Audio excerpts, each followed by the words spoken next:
In a desert in western China, archaeologists cracked open a coffin that was 27,000 years sealed shut. Inside was a man, blue eyes, around 45 years old, buried with a harp, horse bridles, and almost 2 pounds of marijuana that had somehow stayed green for over 2,000 years underground. Humans have been doing this for over 12,000 years, and the way we started? It's stranger than you think. It starts in East Asia, around 12,000 years ago, right as humans were figuring out farming for the first time.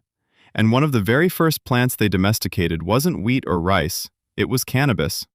Here's why. Imagine finding a plant you can turn into rope, weave into clothing, eat, press into oil, and use as medicine. That's not a crop. That's the ancient version of finding a Swiss Army knife growing out of the dirt. One of the oldest medical texts in human history, the Pen Sao Ching, recommended cannabis for everything from joint pain to malaria. And from there, it didn't stay in one place. It hit the Silk Road. Merchants were hauling silk, spices, and weed. One of those trade routes cut straight through the Pamir Mountains, and that's where archaeologists found the oldest physical proof that humans were smoking it, not just eating or wearing it. At a 2,500-year-old burial site, researchers found wooden braziers with charred stones used to burn cannabis. And this wasn't wild, low-grade stuff. It was unusually potent, meaning these people weren't smoking it by accident. They were choosing the strong stuff, on purpose. They'd heat stones, lay cannabis on top, and the whole group would breathe in the smoke together. At funerals. They were hotboxing funerals, 2,500 years ago. Around the same time, a Greek historian named Herodotus ran into a tribe of nomadic warriors called the Scythians, and he watched them build small tents, throw cannabis on red-hot stones, and inhale everything that came out. He wrote that no Greek vapor bath could compare, and that the Scythians were absolutely loving it. For centuries, historians thought he made it up. Then, in 1947, a Soviet archaeologist dug up frozen tombs in Siberia, sealed in permafrost for 2,000 years, and found the exact same setup: tent frames, heated stones, cannabis seeds. Herodotus wasn't exaggerating, he was just reporting.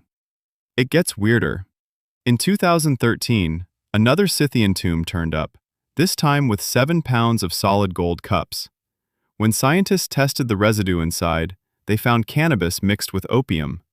Ancient warriors were getting high out of gold cups, 2,400 years ago.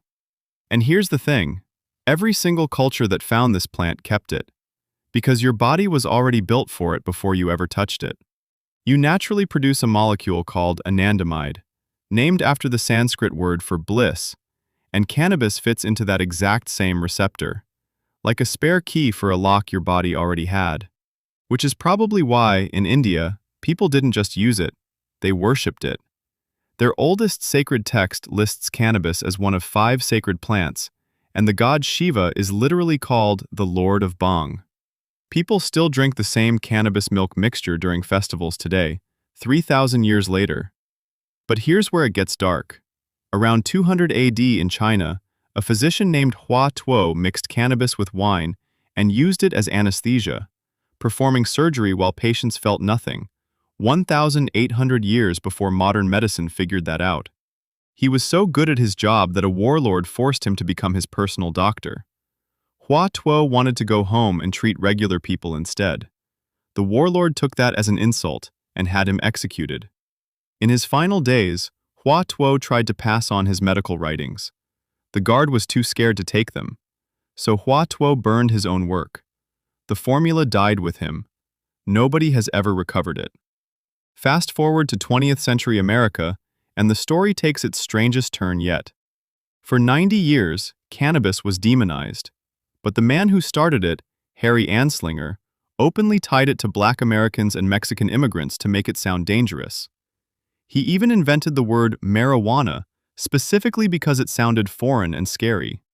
Decades later, Nixon's own policy advisor admitted on record that the whole war on drugs was designed to criminalize anti-war protesters and Black communities, using cannabis and heroin as the legal excuse to do it. In 1988, a DEA judge spent 2 years reviewing the actual medical evidence and recommended cannabis be taken off the most restrictive drug list. The DEA ignored him. So here's the number that should actually stop you. Cannabis has been part of human life for over 12,000 years. It's only been illegal for about 90. That's less than 1% of its entire history. That shaman in the desert? He didn't know about drug laws or political agendas. He just knew this plant was worth taking with him into the next life. If a story like this surprised you, subscribe.